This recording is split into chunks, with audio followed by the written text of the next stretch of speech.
Dear students, Durga tutorial के Facebook live class में आपका स्वागत है। हम आपको 12th क्लास का हिंदी इस समय में पढ़ाते हैं दोपहर में। आज हम आपको 12th क्लास के हिंदी के पद खंड के जो लघुत्तरीय प्रश्न हैं, जो 2 अंक के परीक्षा में पूछे जाते हैं, कल से पढ़ाना शुरू किए हैं। उसके पहले गद्य खंड के सभी प्रश्न हम पढ़ा चुके हैं, जिसको हमारे YouTube चैनल पर अपलोड किया जाएगा बहुत जल्द। तो कल 3 पाठ को हम शामिल किए थे। आज फिर हम 3 पाठ का प्रश्न उत्तर आपको बताएंगे, जिसमें नाभादास का 6 पै और कवि भूषण की रचना और तुमुल कोलाहल कलह में कविता, इन 3 रचनाओं से 3 पाठ से जो भी प्रश्न बनते हैं उसको मैं आपको समझाऊंगा। तो आइए हम बात करते हैं कि नाभादास जो हैं वो 2 कवियों के बारे में लिखे हैं 6 पै में। एक कबीर दास जी के बारे में और एक सूरदास जी के बारे में। तो नाभादास ने कबीर की किन विशेषताओं का उल्लेख किया है, बताएं। प्रश्न आपके लिए हुआ कि नाभादास ने कबीर की किन विशेषताओं का उल्लेख किया है। तो हमको जो भी बताना है वो नाभादास की जो रचना 6 पै है उसके आधार पर बताना है, अपने मन से कुछ बात नहीं बताना है। तो नाभादास ने कबीर की भक्ति के संदर्भ में कही गई बातों का उल्लेख करते हुए कहा है कि जो मनुष्य भक्ति से विमुख होता है वह अपना सर्व धर्म अधर्म कर लेता है। यानी कि एक भक्ति से विमुख मनुष्य का धर्म भी अधर्म बन जाता है। यानी कि बिना भक्ति के धर्म का कोई महत्व नहीं है। योग व्रत दान भजन हित की भाषा तुच्छ बन जाती है। यानी कि आपको ज्यादा नहीं लिखना है, 40 से 60 शब्द के बीच में उत्तर देना होता है। तो कबीर दास जी ने कहा कि जो मनुष्य भक्ति से विमुख होता है उसका धर्म भी अधर्म बन जाता है। योग जप व्रत दान भजन या धर्म की बातें उसके लिए तुच्छ बन जाती हैं। अगला प्रश्न लेते हैं। सूरदास के काव्य की किन विशेषताओं का कवि ने उल्लेख किया है। प्रश्न को एक बार और सुन लीजिए। सूरदास के काव्य की किन विशेषताओं का कवि ने उल्लेख किया है। तो नाभादास ने सूर के काव्य के चमत्कार, अनुप्रास और उनकी ब्रज भाषा की जो सुंदरता है उसकी सराहना की है। सूर के कंठ में जो भक्ति और प्रेम का तत्व है और सूर की जो तुकबंदी है वह अद्वितीय है। सूर ने अपने काव्य में कृष्ण के जन्म, कर्म, रूप, गुण इत्यादि का बहुत ही सरस वर्णन किया है। यानी कि नाभादास जी कहते हैं, मैं एक बार और उत्तर समझा रहा हूँ कि नाभादास जी कहते हैं कि सूर की कविता चमत्कारी है, भक्ति तत्व से परिपूर्ण है। सूर के कंठ में जो भक्ति भाव था उसको सूर ने शब्दों में समाहित कर दिया। उसमें कृष्ण के जन्म, कर्म, गुण, रूप इत्यादि का बड़ा ही माधुर्यपूर्ण ढंग से सरस चित्रण किया गया है। आगे बढ़ते हैं, एक और प्रश्न लेते हैं। पक्षपात नहीं बचन सब ही के हित भाषी, इस पंक्ति में कबीर के किस गुण का परिचय मिलता है?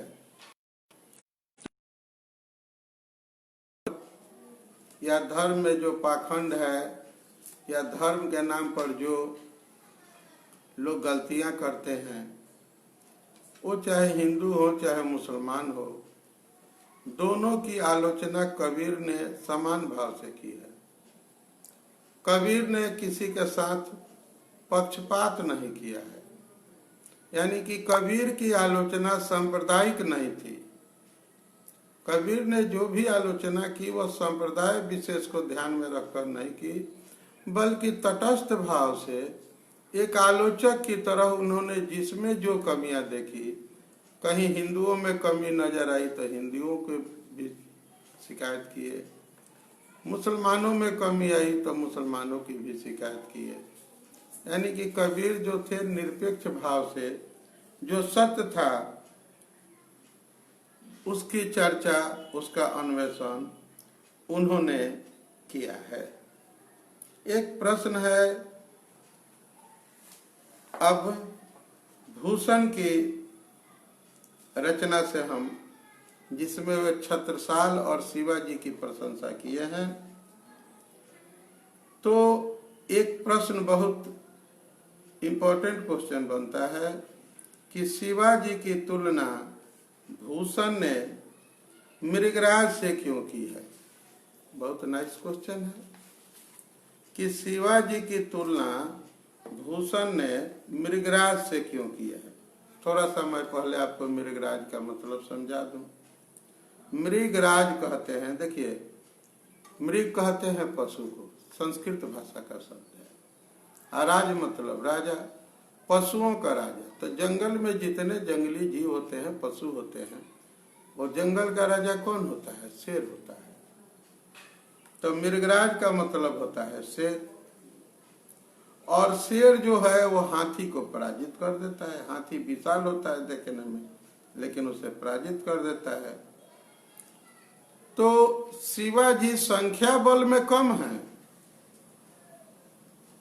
अपने दुश्मनों से, लेकिन शौर्य बल और पराक्रम बल में और युद्ध में, युद्ध कौशल में किसी मायने में कम नहीं है। जिस तरह से एक शेर हाथियों के झुंड पर जब टूट पड़ता है तो वह हाथी के झुंड का सफाया कर देता है, सभी हाथी डर जाते हैं। उसी तरह से शिवाजी जब दुश्मनों पर आक्रमण करते हैं तो दुश्मनों की सेना में दहशत पैदा कर देते हैं और उनका दमन कर डालते हैं। बहुत ज्यादा बात हो गया, आप परीक्षा में कैसे लिखेंगे? शॉर्ट में सुनिए आंसर को एक बार। तो शिवाजी की तुलना भूषण ने सिंह से की है। सिंह हाथी को पराजित कर देता है, उसी प्रकार शिवाजी दुश्मनों को पराजित कर देते हैं। कबीर ने भक्ति को कितना महत्व दिया? तो कबीर ने निर्गुण भक्ति की प्रशंसा और सगुण भक्ति की हमेशा निंदा की। उन्होंने सगुण भक्ति के पाखंडों की भी निंदा की है। कबीर कानी राखी नहीं से क्या तात्पर्य है? तो कबीर ने पाखंड का विरोध किया, वर्णाश्रम व्यवस्था की निंदा की और निर्गुण पद की उन्होंने प्रशंसा की। अब हम बात करते हैं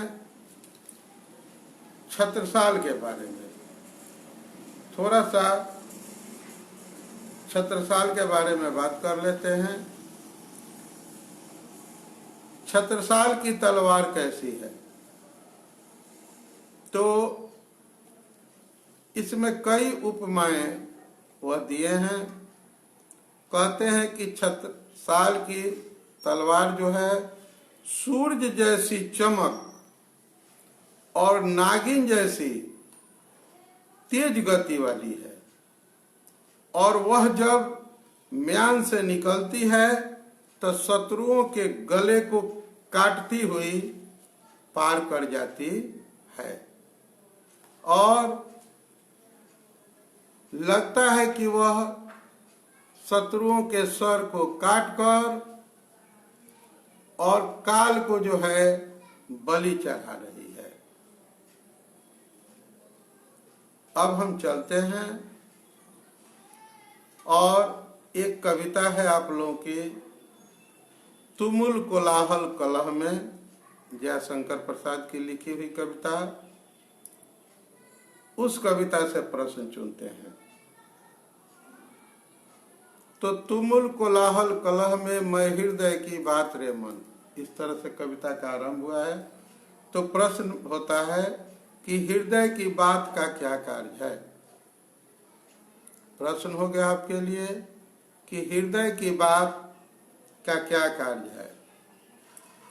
तो घनघोर कोलाहल, अशांति और कलह के बीच हृदय की बात का कार्य है मस्तिष्क को शांति देना, आराम पहुंचाना। मस्तिष्क जब विचारों के कोलाहल से घिर जाता है तो दिल की बात उसे आराम देती है। हृदय कोमल भावनाओं का प्रतीक है जो मस्तिष्क के विचारों को कोलाहल से दूर करता है।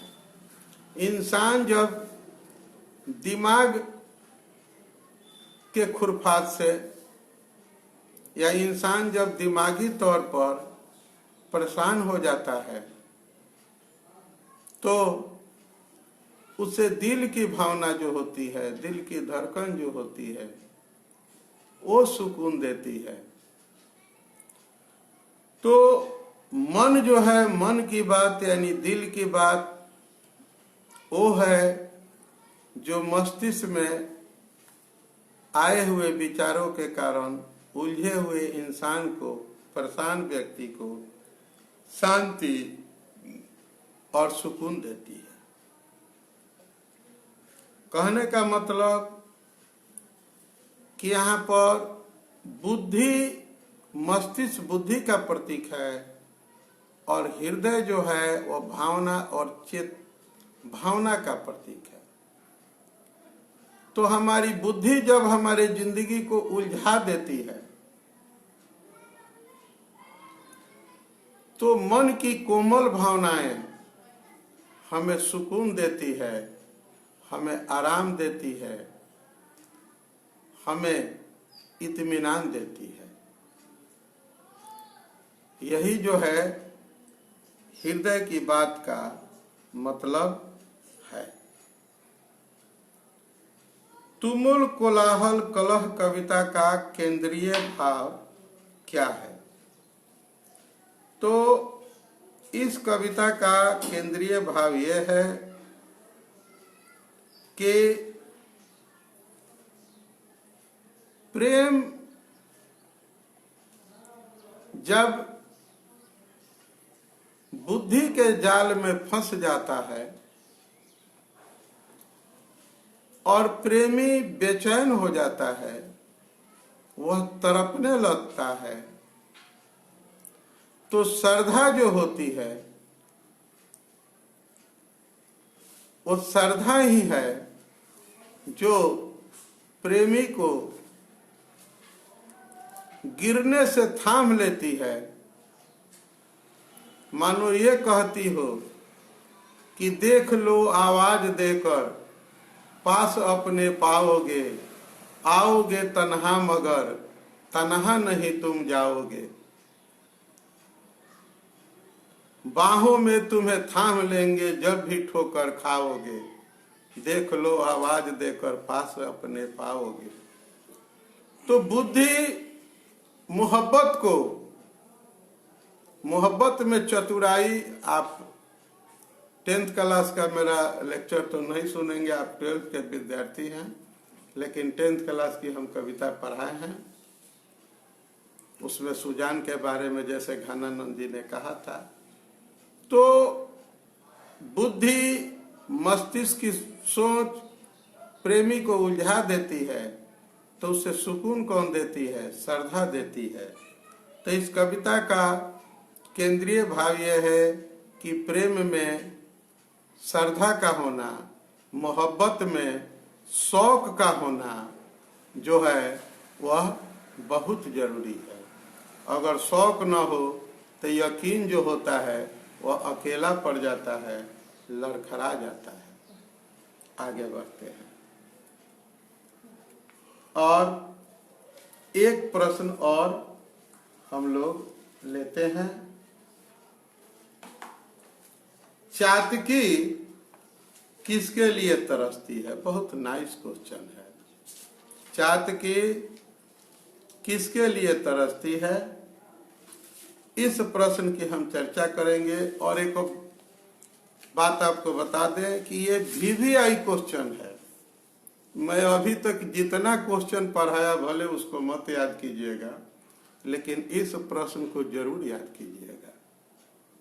अभी तक के पढ़ाए हुए, अभी तक आज के पढ़ाए हुए सारे प्रश्नों को अगर एक तरफ रखा जाए और इस क्वेश्चन को एक तरफ रखा जाए, तो कोई भी समझदार आदमी कहेगा कि इस प्रश्न को पहले याद करो। तो ये आपका प्रश्न है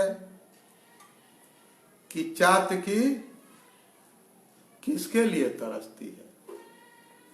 तो आइए तो पहले चातकी का तो मतलब समझिए। तो चातकी एक पक्षी का नाम है। चातकी जो है एक पक्षी का नाम है जो स्वाति नक्षत्र जो होता है, उस नक्षत्र में जो बारिश होती है उसके बूंद के लिए वह तरसती है। वह केवल स्वाति का ही जल ग्रहण करती है, इसलिए वह पूरे साल प्रतीक्षा करती रहती है कि जब स्वाति का नक्षत्र आसमान से गिरेगा, स्वाति नक्षत्र में बारिश होगी और बारिश की बूंदें आसमान से गिरेंगी, तो वह उस जल को ग्रहण करेगी। इसी तरह से दुखी व्यक्ति सुख की आशा में चातकी की भांति उम्मीद बांधे रहता है। यानी कि चातकी जो है जिस तरह से स्वाति के कण के लिए तरसती है, यानी कि स्वाति चातकी में उम्मीद होती है। गम की अंधेरी रात में न दिल को बेकरार कर, सुबह जरूर आएगी सुबह का इंतजार कर। इंसान को धैर्य नहीं खोना चाहिए, प्रयास नहीं खोना चाहिए और थोड़ा सा प्रतीक्षा करने की जरूरत होती है।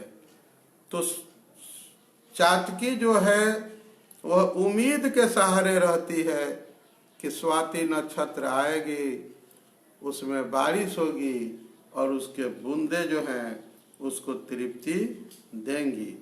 यानी कि इंसान को उम्मीद का दामन कभी नहीं छोड़ना चाहिए। अब परीक्षा में कैसे लिखेंगे, 2-3 लाइन में समझा देता हूँ। चातकी किसके लिए तरसती है? तो चातकी एक पक्षी है और वह स्वाति नक्षत्र में होने वाली बारिश की बूंद के लिए तरसती है। इसके माध्यम से कवि कहना चाहता है कि इंसान को उम्मीद नहीं खोना चाहिए एक दिन दुखों का अंत जो है वह जरूर होगा।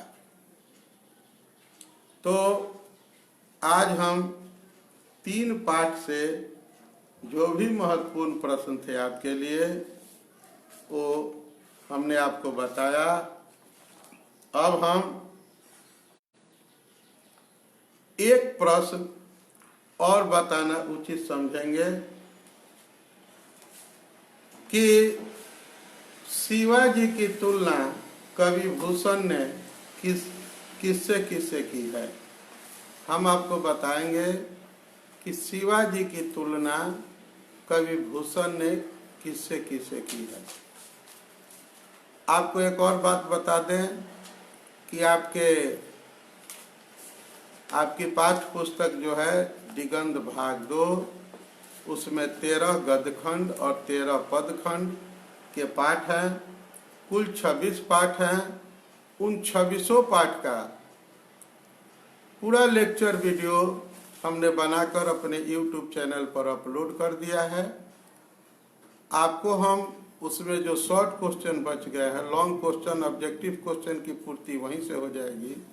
जो शॉर्ट क्वेश्चन बच गए हैं उसके लिए हम आपको फेसबुक लाइव पढ़ा रहे हैं और इसका हम वीडियो बनाकर जो भी प्रश्न आपको पढ़ा रहे हैं इस प्रश्न का उत्तर के साथ पहले तो इस वीडियो को अपलोड कर देंगे और आपको इसका नोट्स भी हम उपलब्ध कराएंगे। आप हमारे YouTube चैनल का सर्चिंग वर्ड सुन लीजिए, दुर्गा ट्यूटोरियल सरोज मिश्रा। आपको हम कमेंट बॉक्स में अपने YouTube चैनल का जो है दे देते हैं searching word, Durga tutorial Saroj Mishra. और हम आपके लिए फेसबुक, इंस्टाग्राम, ट्विटर हर जगह उपलब्ध हैं। व्हाट्सएप के जरिए भी आप हमसे संपर्क कर सकते हैं। इसके अलावा वेबसाइट पर भी आप हमसे जुड़ सकते हैं। वेबसाइट पर आने के बाद आप हमारे किसी भी डिजिटल माध्यम पर पहुंच जाएंगे। हमारे वेबसाइट का पता है www.durgatutorial.com। इसे एक बार और सुन लीजिए, www.durgatutorial.com। आप कमेंट बॉक्स में ये हमारे साइट का एड्रेस देख पाएंगे और वहाँ आपको बहुत सी पाठ्य सामग्री उपलब्ध होगी। अगर आप साइंस के हैं इंटर के तो भी आपके लिए बहुत कुछ उपलब्ध है, आर्ट के हैं तो भी उपलब्ध है। कुछ छात्रों का डिमांड था पॉलिटिकल साइंस का ऑब्जेक्टिव और मार्किंग स्कीम का वीडियो अपलोड हो चुका है और ऑब्जेक्टिव के बाद हम शॉर्ट और लॉन्ग क्वेश्चन का भी वीडियो अपलोड करेंगे, आपको नोट्स भी उपलब्ध कराएंगे। साइंस के छात्रों के लिए जीव विज्ञान का 5 वीडियो अपलोड हो चुका है।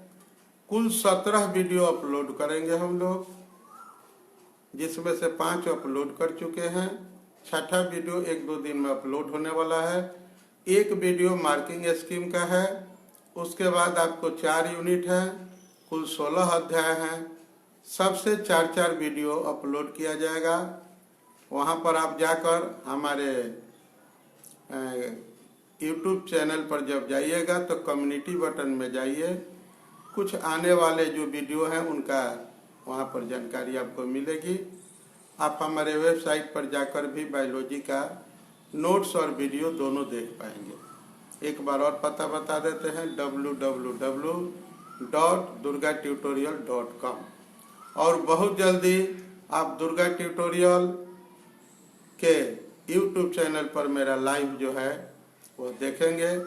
हमारे चैनल को सब्सक्राइब कीजिए, हमसे जुड़िए ताकि आप तक हमारी सूचना आसानी से पहुंच जाए। कम्युनिटी बटन को ऑन करके उसमें आप देख पाएंगे कि हम कब कैसे लाइव होंगे और आपको हम जानकारी देते रहेंगे। तो एक अंतिम प्रश्न की बात करते हैं कि शिवाजी की तुलना कवि भूषण ने किससे की है? तो शिवाजी की तुलना भूषण ने इंद्र से की है। इंद्र से की है, इसके अलावा परशुराम से की है, चीता से की है, सिंह से की है, कृष्ण से की है। इन सब की अपनी अपनी खूबियां हैं। इंद्र पराक्रमी हैं, परशुराम जी भी पराक्रमी हैं, चीता भी पराक्रमी है, सिंह भी पराक्रमी है और भगवान श्री कृष्ण भी पराक्रमी हैं। यानी कि शिवाजी में कई पराक्रमियों का गुण समाहित है। इसीलिए कवि जो है भूषण ने शिवाजी के जो है शौर्य और पराक्रम का वर्णन करने के लिए इन लोगों का उदाहरण दिया है।